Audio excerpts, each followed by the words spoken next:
You're listening to the Balanced Educator Podcast, episode number 144. Welcome to the Balanced Educator. We're your hosts, Kaylee and Josiane from EduCalm. Our intention is to equip and empower you to feel more calm, balanced, and joyful in all aspects of your life.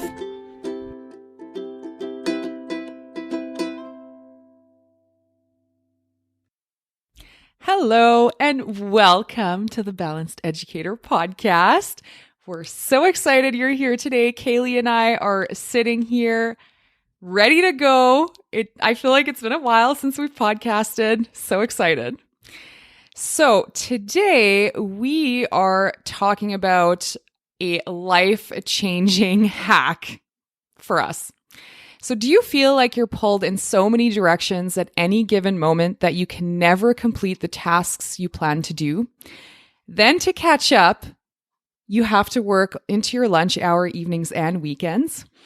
In this episode, we're going to share a strategy that we've learned from the business world that has changed our lives as teachers. We're going to walk you through this process that we follow each week to plan our tasks and to be more efficient than we ever thought possible. But before we get into this conversation, we're excited to share this week's sponsor. This year is our opportunity to equip our students and ourselves with the tools we all need to be resilient, to have a growth mindset, to have breathing strategies for stressful situations, and to spread kindness and compassion. The thing is, with so much on our plates this year, we need resources that are simple, ready to use, and save us time and energy. Luckily, EduCalm Classroom checks off all those boxes. EduCalm Classroom is the social-emotional learning program that gives you a ready-to-use mindfulness lesson for every day of the school year. All you have to do is press play and enjoy 5 minutes of calm with your K-12 students, in English or en français. Once you've listened to the daily audio, you and your students will both feel ready for a productive school day. Think you don't have time to invest in social-emotional learning? Think again. Teachers that use EduCalm Classroom report that they gain instruction and prep time back.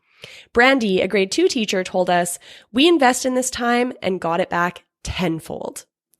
Emily told us, "My students are better able to focus and learn in the mornings after our practice, which means less classroom management for me."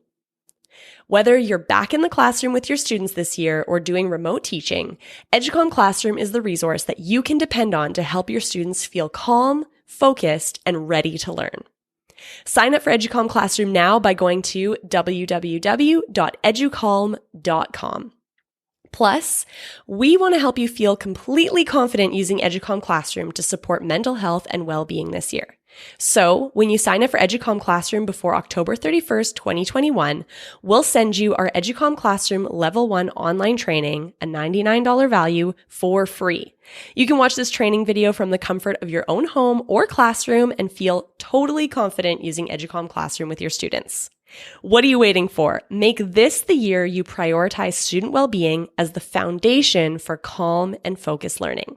Sign up for your EduCalm Classroom membership today at www.educalm.com. That's spelled EduCalme.com. All right, let's dive in to this. I'm so excited about this topic because this has taken our productivity in our business first and foremost from 0 to 100. Yes. And then when we spilt this out into our teaching lives, we've became the most productive people on the planet Earth, I think. And the best part is that it's efficiency. We're so productive, but it doesn't feel stressful. It feels less stressful. We're getting more done. Less with balls less are stress. dropped. Yeah, it's amazing. So this is definitely a strategy that our listeners are going to really benefit from. I totally feel the same. And I feel like we should just say before we get into this that this isn't stuff or ideas that we've really come up with ourselves. We've taken these productivity ideas from other business coaches and professionals, and we've kind of applied them into our lives. But then with the years, we've kind of made them our own. Mm-hmm, exactly. So we can't take credit for any of this stuff that we're about to share. but it's been life-changing. Absolutely. Okay. So the problem here that we've had our entire lives, like my entire adult life, I recall having this problem that is getting distracted by all the things, all the Yes. tasks that come in. And I always have felt, especially since phones are around and like specifically once we started having internet and data on our phones, which like that wasn't a thing when I was a young adult, but I just feel like it just got so hard to get into like a really good workflow. Yes. And you just feel like when you sit down to work, or I do at least, oftentimes I sit down to work and there's just so much coming at me, especially as a teacher.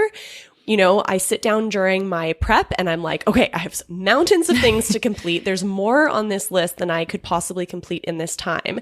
Sit down with this plan to get it all done. And then, you know, an email pops in, or now we're on Teams as well. So there's messages coming in too. Some are from students, some are from colleagues, some are from admin. And there's just always so many messages coming at me all day. Too many pings and dings and all the sounds. Yes. So then I can get easily distracted by these things that are coming in. And then I never am able to actually complete the task that was on my list that I wanted to do during that prep period.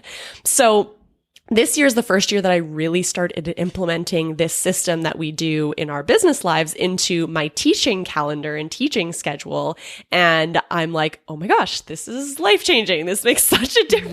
Yes. So it means that I'm taking, you know, less work home, almost no work home, really. I get everything done at school. Every once in a while, you know, there's a couple things that you kind of work a little bit of a longer day to get those things that are... That's just life. Yeah. But for the most part, everything gets done during the time that it's supposed to get done. And I feel good about it. Yeah. So much less stress. Yeah. So this is like kind of a two-part thing. The first part is creating an ideal week template. And then there's a second part that we'll dive into afterwards. But this is kind of like the foundation to this whole product, like being more productive in the time that we have. So what is this creating an ideal week situation? So basically you look at your week and you decide, what days should I be working on which tasks? So this way you're not, you know, answering emails every single day, or you're answering only some types of emails some days, but each day of the week has a specific task type that's assigned to it. So it's really great to kind of think of your week first and foremost and go kind of, what is my workflow that I already have? Maybe question like, what's working, what isn't, and what's the reality of what my week looks like? So for example, Mondays, I know I tend to have lots of emails and there's lots of like administrative tasks that come into my inbox.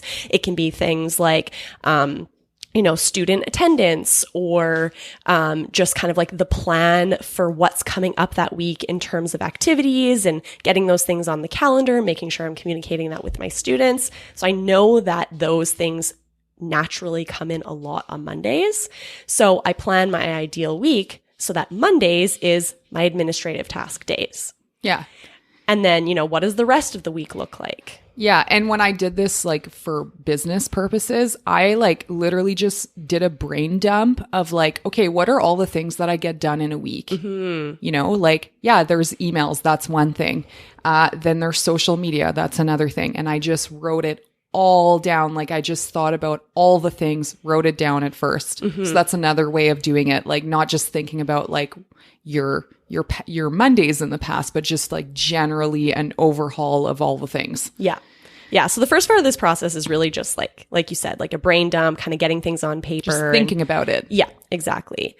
And then you want to start actually looking at what would create a really productive flow to your week. So if we're looking at every every day as kind of focused on a particular task. Now, for me, in, business world, when we have a full day worth of tasks to complete, you have a full day to do this, it's a little bit more complicated what this ideal week looks like. But as a teacher, I only have one prep period. So there's really only one period that I have control over the work that I do during that period. So really I'm assigning to each prep period what is my main focus for that 75 minutes. And then when I get into that 75 minutes, I am shutting out all other tasks for that day because my task for that day is dedicated to something specific. You, like high school teachers, are so lucky. You have 75 minutes. Like, I can't even imagine. Yeah, that is very true. That is very true.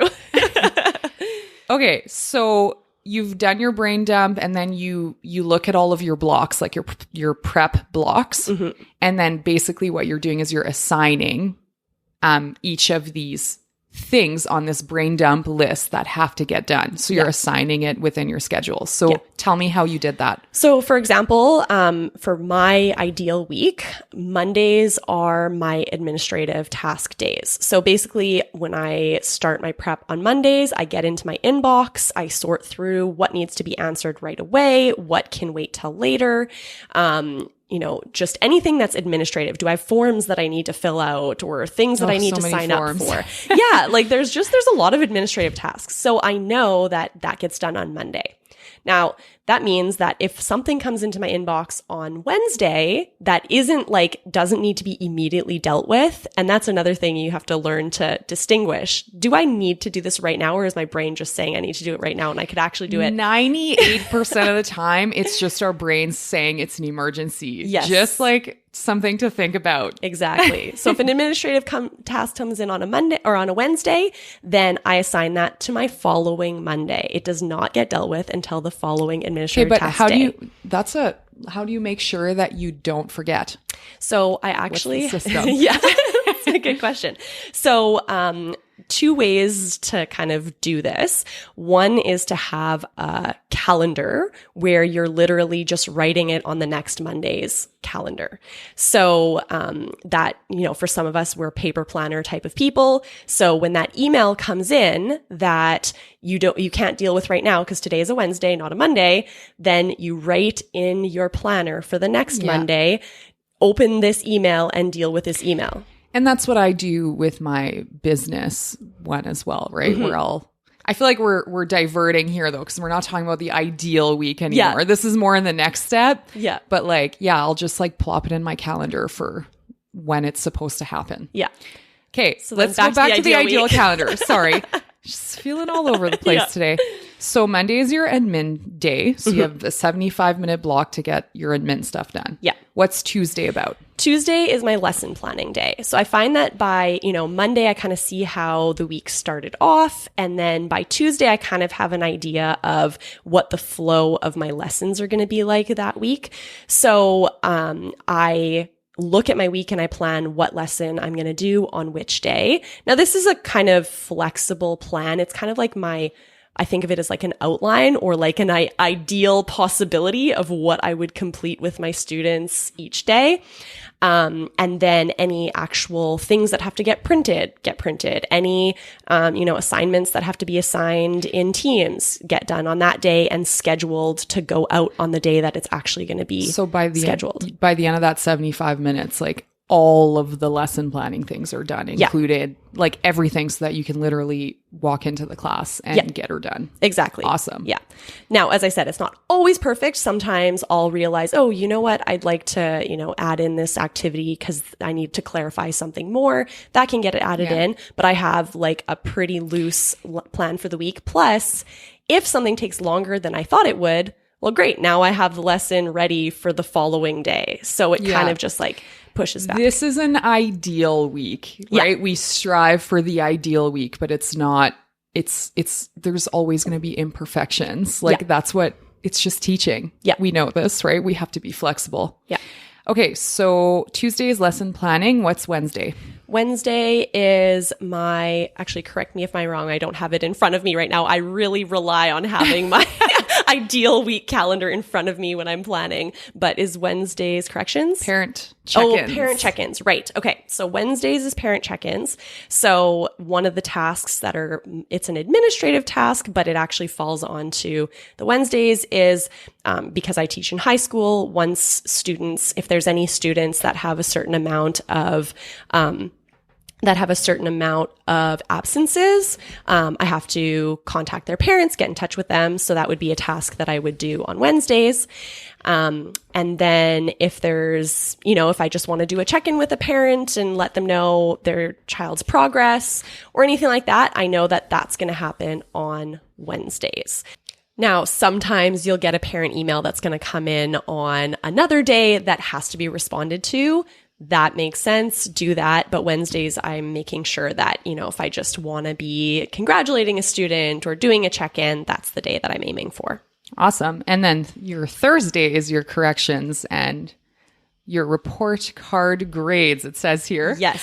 So in the past, I've definitely made the mistake of, doing all my corrections, but then waiting till the last minute to actually get it into the reporting system. Oh, yes. Yeah. So now I do my corrections on Thursdays and I put it directly into our reporting system. So that isn't a task that I need to do at report card time. It's already been done. Once report card time comes around, I just have to write my comments.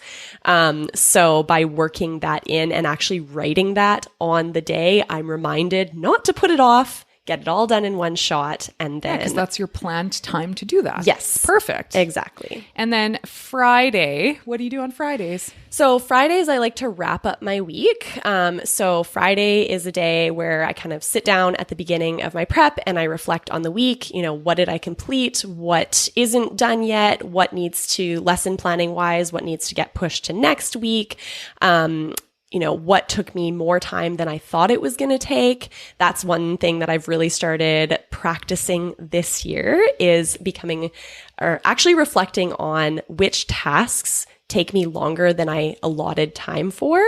Because so that you can correct for the future. Exactly. I have a tendency to put way too many things or think that everything will take half the time as I think humans in general do. And we had this problem in our business and it's still something we're working on, where we think we're going to do all the things, but it's like, okay, relax. You're like, oh, that'll take 30 minutes. And then 4 hours later. Yeah. Okay. Yeah. So rather than then feeling guilty that, oh, this took me longer than it was supposed to, when really I'm the one that decided that timeline, I'm just trying to make more informed plans by recognizing how long things actually take me and then planning for that amount of time in my calendar. And then, once I've done that reflection process, then I like to actually make my plan for the following week. So I do kind of like a loose outline. I do my lesson planning on Tuesdays, but on Friday, I like to look at the upcoming week, make a loose plan of what lessons I think I'm going to do. So I'm not actually planning the lessons. I'm just kind of looking at what the scope and sequence of that week is going to look like so that once Tuesday rolls around, I know exactly what needs to get prepared. Okay. So we just talked about what your ideal week looks like. So this is the step one in this productivity hack that we're sharing today. That is to sit down with your piece of paper so that you can brainstorm, do a brain dump or whatever, and have your calendar or your weekly schedule, or some schools work in a 6-day cycle, whatever it is, sit down with it and put it in there. Mm-hmm. Make your ideal week. Yeah. And for some of us, it might include a bit more time than our prep, depending where we're at, but schedule it in so that you're not working during your evenings and weekends. Yeah. And if that means that, if you're the type of person that likes to work for half an hour during your lunch hour, so that means that you're not taking things home with you. Which is what I did. Yeah. So then schedule that, write it, on your schedule that for 30 minutes, you're working on whatever task it's going to be, but that you're scheduling for the other 30 minutes, that is your lunchtime, and you're not doing other things. You're eating your lunch and then you're doing the other tasks. So just helping you to kind of visualize what that time looks like and make sure that you're sticking to it, not putting too much on your plate.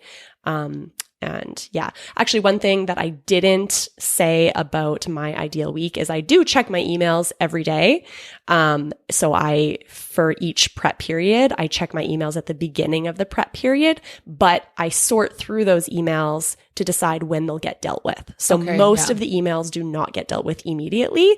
They get put onto, this gets dealt with on this day. So actually in my inbox, I can get a message to remind me about that message at a certain day. So I can say remind me tomorrow or 2 days from now. So I use that function a lot and that's helpful. Or I write it down specifically on my calendar on the day that it needs to get dealt with. I'm just having a thought here too that we sort of do in our business, but you could also color code. Like if you have flags in your inbox and you could flag it for Monday is yellow or Tuesday is you could, That's use a really the good color idea. coding to just help yourself to be oh, no, this email doesn't need to be dealt with right now. I'll deal with this one on Wednesday or whatever. So that's just a thought that popped into my head just now. But, yeah, that's a good idea. Okay. So that's your ideal week. That's step 1. Step 2 then is to create your actual week, which you do every single week. Mm-hmm. Because your ideal week is your guideline. It's just an overview of generally what your weeks should look like. But obviously things change as you go, right? Or things come up that oh, shoot, this isn't in my calendar. Next week I have to deal with this thing. There's an assembly and I need to prepare something or whatever. That's out of the usual. Yeah. So or even the actual task that gets done during that block. That's what lesson plan you're preparing, or which homework are you correcting, or which grades are you inputting, or whatever. Yeah.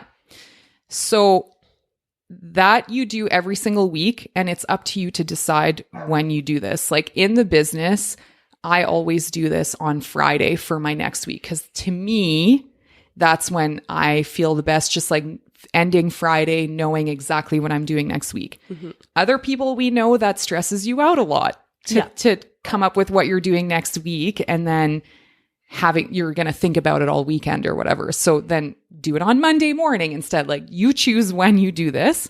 But basically what you're doing is you're just writing out all the tasks that you're going to do during your preps, which your brain right now is probably saying that this is a waste of time.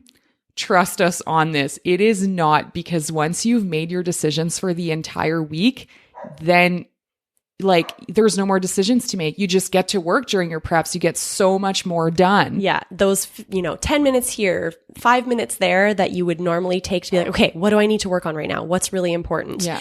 It's gone. And that decision fatigue that you get, especially when you're exhausted as a teacher, you're tired, having to make one Which more decision. Which is 100% of the time. Yeah, exactly. Having to make one more decision is tiring. So if you know that you don't have to think, you just go into your prep and your calendar tells you exactly what you're working on. You don't need to make any decisions. It saves so much time and energy. So this planning process of planning for your week might take you half an hour. It might take you an hour. Sometimes I take an hour to do this planning process. Sometimes it takes 5 minutes. Yeah.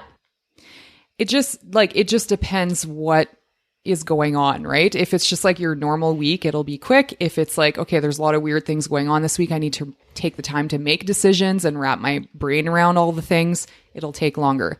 But I find that it takes less and less long as you do it. Yeah. The first while, it's you're learning this skill. And then after that, it takes... But it's worth your time. I'm telling you right now, it's worth your time. Yes. You're going to cruise through your work. I still can't believe it. How much more work I get done ever since we really implemented this system. Yeah. Removing that decision fatigue is huge. And then being able to say, no, this isn't a task that I work on right now. When that email comes in and you're oh, I should deal with this. No, today's not the day for that. This is going to get dealt with tomorrow. No one's going to die if you don't answer their email. Let's remember that for a minute. We're so in this culture of this has to get done now. It's not. Yeah. It doesn't need to. It So just does true. not. And you know what? I think that doing this process has also taught me to get better at understanding that nothing's a fire. It will get dealt with when it gets dealt with. It will get dealt with in the time it's supposed to get dealt with. Yeah. And everything's going to be fine. We used to think everything in our business was a fire. Yeah. And everything in our teaching lives was a fire. Yeah. Now we know that is not the case, and everything has continued to function. Yeah. Even though we started not being stressed about it. Yeah. Now, another thing that is great about this system too is that it also teaches you to be realistic with how much can get done in a certain amount of time. Yes. So when you are putting down your tasks that you want to get done, start paying attention. Are you putting 5 tasks to get done during your 30-minute prep period and you only ever get one thing done and then you feel guilty because you're not getting enough done? Get rid of the guilt. Yes. So that's choose one thing. Yes. So that is why that Friday reflection process is so important, and recognizing, am I putting like unrealistic things on here? And then you start getting better at recognizing what is effective, what is actually important, and what is not actually important. What's going to move the needle for me and my students, and what is fluff. Yeah. And you start getting better at the work that I'm just creating to create it for myself. Yes. You get better at saying no and being realistic with how much you can actually do during your time. Awesome. Okay. I want to talk a little bit about how I like create my actual week every week. So I said I do this on Friday. Mm-hmm. And for me, I love my digital calendar. Like, I also have a paper planner, but it's mostly just like take little notes here and there. What I do is I have a Google Calendar, and I have created my ideal week in my Google Calendar. And so I made every single thing in my Google Calendar as a reoccurring thing so that it comes up every single week. If you don't know how to do that, just Google it. It's super easy. You just like repeat it or whatever. And then what I do is I like open that up, and that's like my base. And then on Friday afternoons, I have my ideal calendar in front of me. And then I overlay a second calendar on top of that. Does that make sense? Yeah. With my actual week. Yeah. So it's like a task I'll calendar. just explain that a little bit more. So if you're not familiar with Google Calendar, I would highly suggest you try it out, because we've worked with lots of calendars, and Google Calendar I find is really easiest. strong. It's the easiest. It's like the most flexible. It has a lot of options. So in a Google Calendar, you can create more than one calendar. So you can have a calendar that is called Ideal Week that you can turn on and off. So essentially you're just check marking that calendar to see it. And then when you remove the check mark, you can no longer see it. So it still exists. It's still a calendar that you've created, but you can turn on and off whether you're seeing it at the moment. Yeah. So we have an ideal calendar. And then we have like our weekly task calendar. Yes. And when you're starting on doing this on Friday, you have your ideal calendar selected so you can see it. And then you're overlaying your task calendar on top of it. So continue. So then I will try to fit in, if it's emails day, then on my actual calendar, I'll try to fit in my emails time at the same time as it is on my ideal calendar. But this also gives me the wiggle room, like say we have a big business project or something, and it's like, okay, well, actually I can take this admin time this week to do this other important thing. But it's like, it's all laid out in front of me, and then I'm not dropping any balls. Mm-hmm. So it's like you're moving puzzle pieces rather than forgetting things. You have it on your calendar, and then throughout the week, if you're like, oh, actually this other task, these admin tasks really need to get dealt with today, well, then you move your email task over to the following day. So it doesn't get forgotten. It just gets switched. And a simpler way of doing this is just like have your schedule that you originally wrote your ideal calendar in there. Like at school, like I always had like a printed schedule that, you get from your admin or whatever when your music and gym times are or whatever. I know you're in high school, so it's a little different for you. But during those times, you can just literally write in your ideal calendar. And then when you go to create your actual week, that you just have it in front of you. Mm-hmm. Just as a visual. Yeah. Like if you're using a paper planner, great. It works just as well. Just have your schedule of your ideal week beside you as you go through the process. Mm-hmm. And the power of color coding, let me tell you. Oh, man. Yeah. That's another thing I love about Google Calendar is you can select different colors for your tasks. So it helps me to like make sure that I'm balancing my week and doing enough tasks that like from all the categories of things that I want to get done. And the visual colors make it fun for me. I think all teachers can relate to that. Yeah. And this is the important piece, though, of the actual week is that you follow it. You follow it. And if you know that you're going to have, I want to say it in French, des inconnus, like unknown things that come up, because in the teaching world, unknown, things come up, then plan for it. Like, I don't know, like maybe make the last 15 minutes of like 3 of your preps a week. Make it literally like, this is when I deal with unknown things. Yeah, exactly. Like, plan for it, like if you know it's going to come up in the position that you're in. And I do this in my business. Like I give myself about an hour or 2 every single week, just as like, in case something comes up time. Yeah. And there's always something. And there's always way, something. You know you're dealing with those little mini fires, we like to call them, the things that you weren't expecting that have to get dealt with.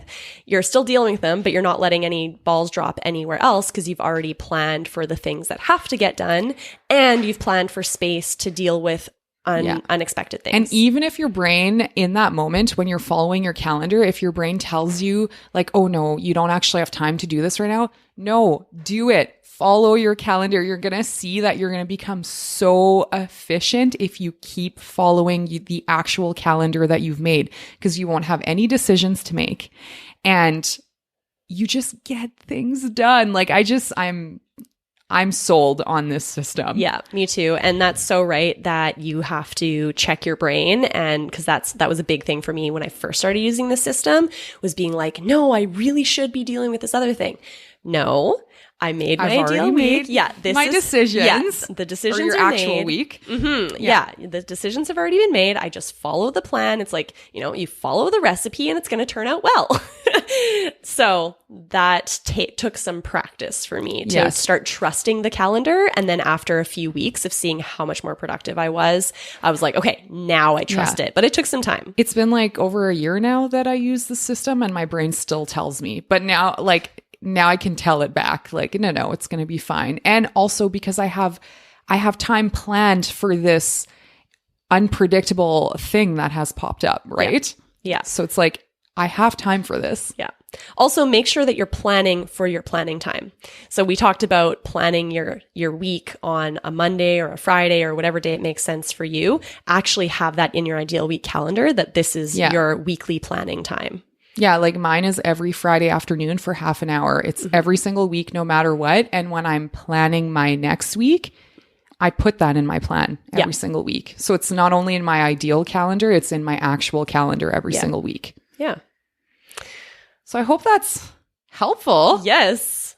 Let us know if you try this out, if you like it, if it helps you to be more efficient with your time, if it helps you to reduce some stress and overwhelm and get more things done in less time. So we'd love to hear. Yeah, that's your exit ticket for today, is to create your ideal calendar. Yes.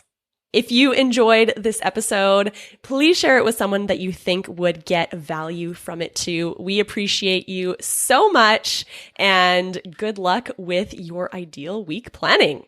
Enjoy.